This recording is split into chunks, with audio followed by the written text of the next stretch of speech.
warahmatullahi wabarakatuh. Kembali ketemu dengan saya Titi Haryani, calon guru penggerak angkatan 4 dari Kabupaten Kediri. Saat ini saya telah memasuki modul 3 dari pendidikan guru penggerak yang berjudul Pemimpin Pembelajaran dalam Pengembangan Sekolah. Hari ini saya akan mempraktekkan dengan teman sejawat tentang kasus yang ada di LMS. Saya akan sharing, meminta pendapat rekan teman sejawat tentang kasus yang ada, bagaimana pandangan mereka, pandangan teman sejawat atas kasus yang ada di LMS. Silahkan saksikan video saya dengan rekan teman sejawat saya.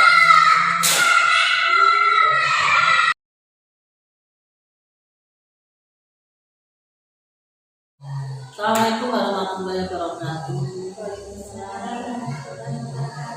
Sebelumnya saya sampaikan terima kasih pada Bu Ida dan Bu Evi yang telah meluangkan waktunya sedikit untuk sharing dengan saya terkait pembelajaran saya dalam pendidikan guru penggerak yang telah memasuki modul 3 yang berjudul Pemimpin Pembelajaran dalam Pengembangan Sekolah. Di dalam LMS ada paradigma delima etika yang ada 4, yaitu individu lawan masyarakat, kemudian rasa keadilan lawan rasa kasihan, yang ketiga kebenaran lawan kesetiaan, yang keempat yaitu jangka pendek lawan jangka panjang. Kemudian dalam LMS saya ada kasus, yaitu yang pertama kasusnya itu Ibu Tati adalah guru kelas 5 yang merupakan kerja Anda, yang mana sama-sama mengajar kelas 5 yang kelasnya paralel. Jadi nanti saya minta dalam kasus ini pendapat panjenengan atas kasusnya ini gimana. Saya lanjutkan ceritanya. Ruangan kelas Ibu Tati pun persis di sebelah ruangan kelas Anda. Ibu Tati terkenal sangat disiplin dan cenderung galak. Jadi Bu Tati mengajar di samping kelas sampean. Lah, Bu Tati itu terkenal orangnya itu disiplin dan galak. Pada sisi lain, Ibu Tati juga pekerja keras dan murid-muridnya pun selalu mendapatkan nilai-nilai yang sangat baik.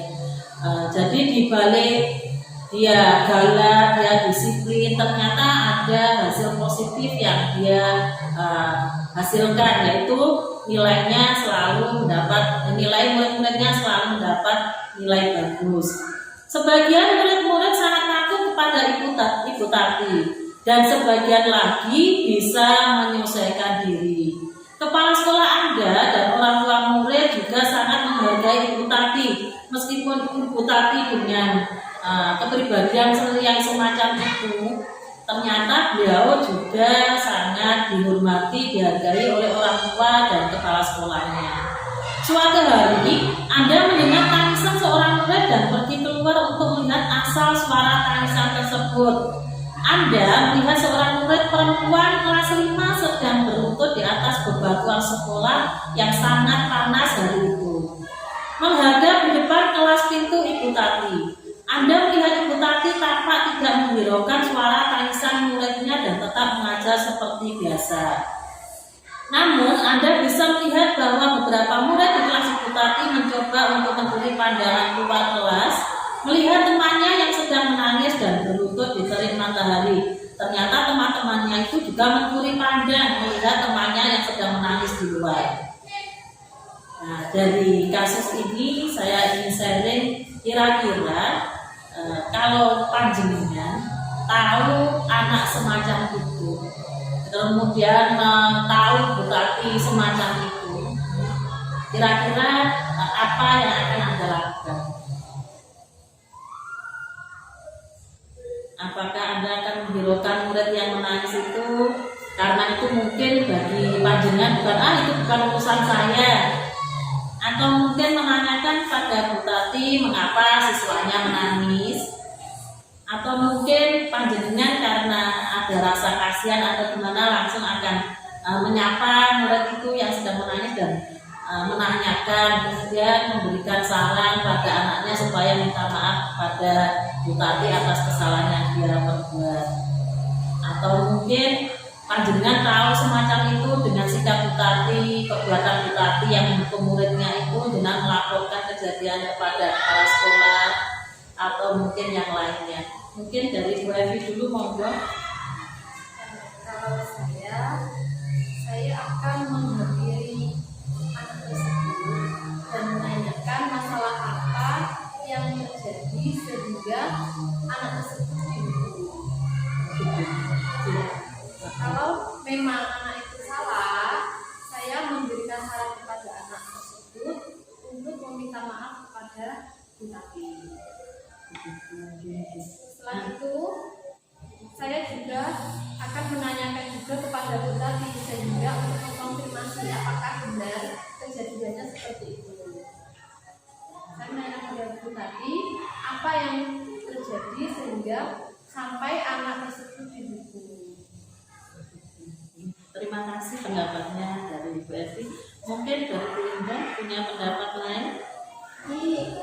Pertama yang saya lakukan itu saya hampiri anaknya dan saya tanya kenapa kok sampai bisa dihukum di luar. Kalau apa jawabannya anaknya, kemudian saya langsung tanyakan ke Bu Tati. Saya pastikan apa betul jawaban anaknya itu seperti itu, membuat kesalahan seperti itu atau tidak. Kemudian saya pasrahkan ke Bu Tati karena itu yang berhak. Seumpama itu kan muridnya Bu Tati, nah muridnya Bu Tati yang berhak mengadili dan yang bertanggung jawab itu Bu Tati. Kemudian mencari jalan keluar dari permasalahan tersebut. Nah, kemudian mungkin itu Bu Tati seperti itu karena gimana ya? Itu karena biar anak didiknya itu disiplin supaya nilainya lebih bagus dan ditingkatkan. Menurut saya seperti itu. Terima kasih. Terima kasih Bu Linda. Mungkin dari Bu Linda, Bu Evi punya pandangan berbeda ya, satu dengan yang lain dengan saya. Dalam kasus tersebut, mungkinkah panjenengan akan melaporkan kepada kepala sekolah tentang kejadian ini? Kalau melihat semacam itu, mungkinkah panjenengan akan melaporkan kepada kepala sekolah? Bisa juga Ibu, karena dimanapun kepala sekolah itu harus tahu bagaimana sifat anak didiknya, meskipun itu sudah ada bapak ibu guru yang memegang sebagai wali kelas. Mungkin seperti itu. Berarti saya sendiri, pandangan saya melihat kasus ini ya, mungkin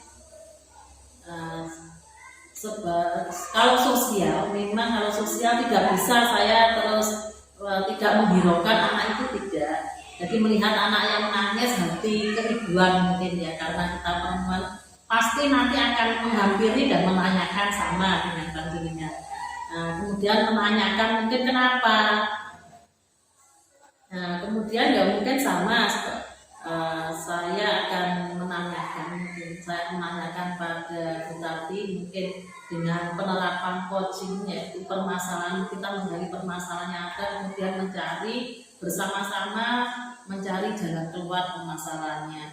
Tapi menurut saya yang dilakukan Ibu Tati untuk mendisiplinkan anaknya itu jangan seperti itu. Maksud saya jangan dihukum terus di bebatuan, dipanasan, janganlah. Masih banyak cara untuk mendisiplinkan seorang anak. Anak itu terkadang dengan ucapan saja itu sudah takut. Nah itu menurut saya semacam itu.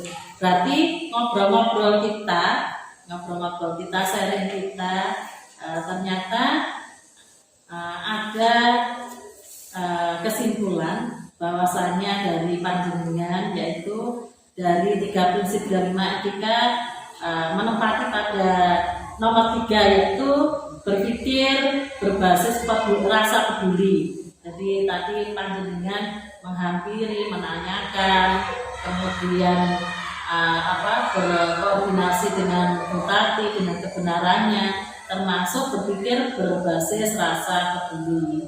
Itu.